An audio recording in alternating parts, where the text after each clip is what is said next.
جب اللہ تمہیں فرش سے اٹھا کر عرش پر بٹھا دینے کا فیصلہ کرتا ہے اور تمہاری ساری آزمائشوں کو ایک طرف کر کے تمہاری زندگی کو بدل دینا چاہتا ہے تو وہ اچانک سے کچھ نشانیاں ظاہر کرنے لگتا ہے، اور کیا پتہ تم جس مشکل میں ہو وہی تمہارے لیے آسانی ہو، اور کیا پتہ جو راستے تمہیں بند لگتے ہوں وہی منزل کی طرف جاتے ہوں، اور جن حالات سے تم گزر رہے ہو اور بار بار تمہیں تکلیف مل رہی ہے، کیا پتہ تمہیں وہی تکلیف ہمت اور طاقت دے جائے۔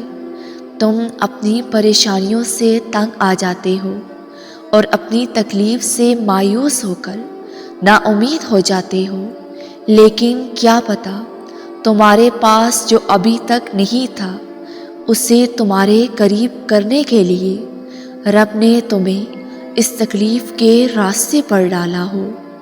تم اس رب کی حکمت کو سمجھ نہیں پاتے۔ جانتے ہو، ہم کبھی بھی اللہ کے ساتھ اپنا تعلق سمجھ نہیں پاتے۔ ہم باقی تمام چیزوں کو اس پر ترجیح دیتے ہیں، اور پھر جب ہم غم میں گر جاتے ہیں تو پھر ہمیں اللہ یاد آنے لگتا ہے، اور اس کی محبت کی انتہا کو تو دیکھو، وہ پھر بھی ہماری دکھ بھری داستان کو غور سے سنتا ہے، اور پھر وہ کچھ باتوں پر کن فرما دیتا ہے اور کچھ باتوں کو ادھورا چھوڑ دیتا ہے تاکہ اس کا بندے سے رابطہ ختم نہ ہو۔ تم یہ سوچتے ہو کہ جو اللہ نے مقدر میں لکھ دیا ہے بس اسی کو قبول کرنا ہے، لیکن تم یہ نہیں جانتے کہ دعا کیسے مقدر بدل دیتی ہے۔ اللہ تعالیٰ نے حضرت ایوب علیہ السلام کو بے پناہ دولت سے نوازا تھا۔ دنیا میں موجود کوئی بھی ایسی چیز نہیں تھی جو حضرت ایوب علیہ السلام کے پاس نہیں تھی۔ پھر اللہ نے انہیں آزمایا، ان سے سب کچھ چھین لیا۔ ان کی بہت ساری اولاد تھی جو ساری ایک ساتھ فوت ہو گئی، اور اللہ نے ان کو بے شمار بیماریوں میں لاحق کر دیا۔ پھر ایک دن حضرت ایوب علیہ السلام نے اللہ سے دعا کی اور اللہ سے رحم مانگا، تو اللہ پاک نے ان کی دعا قبول کر لی، انہیں صحت یاب کر دیا، اور انہیں پہلے سے بھی کئی گنا زیادہ دولت اور شان و شوکت عطا کی۔ اور سنو، جب اللہ تمہارا دن بدلنے کا ارادہ کرتا ہے تو تمہیں نماز کی توفیق عطا کرتا ہے، اپنے ذکر کے قریب کر دیتا ہے، اور جب تم اس کے ذکر میں مصروف ہو جاتے ہو تو یہ دنیا تمہیں عام سی لگنے لگتی ہے، اور اللہ کہتا ہے کہ اے لوگو، اپنے رب کی عبادت کرو جس نے تمہیں اور تم سے پہلے لوگوں کو پیدا کیا، اس امید پر کہ تم پرہیزگار بن جاؤ، اور بے شک ہمارے لیے اللہ کا ساتھ ہی کافی ہے۔ کوئی ساتھ ہو یا نہ ہو، یہ سوچ کر صبر کر لینا کہ یہ دنیا فانی ہے، سب کچھ مٹ جانا ہے، تمہیں خالی ہاتھ خدا کے پاس لوٹنا ہے۔ پھر تم دنیاوی چیزوں کا دکھ کیوں بناتے ہو؟ یہی آزمائشیں ہوتی ہیں۔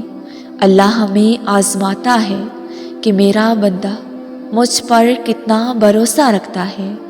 تم اللہ کے وعدوں پر یقین کرو۔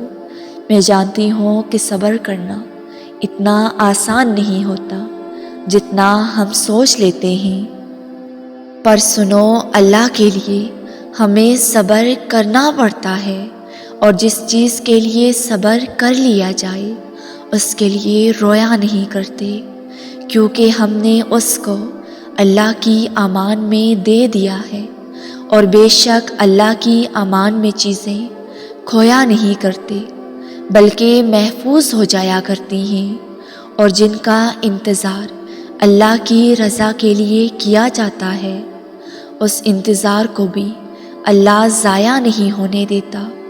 زندگی میں ہر چیز ہم تک واپس پلٹ کر بھیجی جاتی ہے، لیکن بہترین صورت میں۔ اور سنو، دعائیں نصیب سے نہیں بلکہ نصیب دعاؤں سے ملتا ہے، اور کائنات کے سارے معجزے دعاؤں سے ہی ہوتے ہیں۔ تم اللہ سے مطمئن ہو جاؤ، تمہارا یہ صبر ہی تمہیں تمہاری منزلوں تک پہنچائے گا، اور تمہارے لیے غیب سے مدد کے راستے بنائے جائیں گے، اور تمہیں اس مشکل سے گزار کر عنقریب اس کا بہترین اجر اللہ تمہیں دینے والا ہے۔ تم نے اللہ سے دعائیں مانگی اور اس پر سچے دل سے یقین رکھا، تو بے فکر ہو جاؤ، عنقریب تمہاری زندگی وہ اللہ بدلنے والا ہے۔ اللہ نے دعا کے ذریعے آدم اور حوا کو ملوایا تھا۔ یقین رکھو وہ تمہارے سارے ادھورے قصے بھی تکمیل تک پہنچائے گا۔ میری اللہ سے دعا ہے کہ زندگی میں تمہاری جو بھی جائز خواہش ہے وہ اللہ پاک جلد پوری کر دے، اور تمہاری صرف دنیا نہیں بلکہ آخرت بھی سنوار دے، آمین۔ ویورز، اگر آپ کو یہ ویڈیو پسند آئے تو لائک اور کمنٹ کے ساتھ ہمارے اس نیو چینل کو سبسکرائب کر دیں۔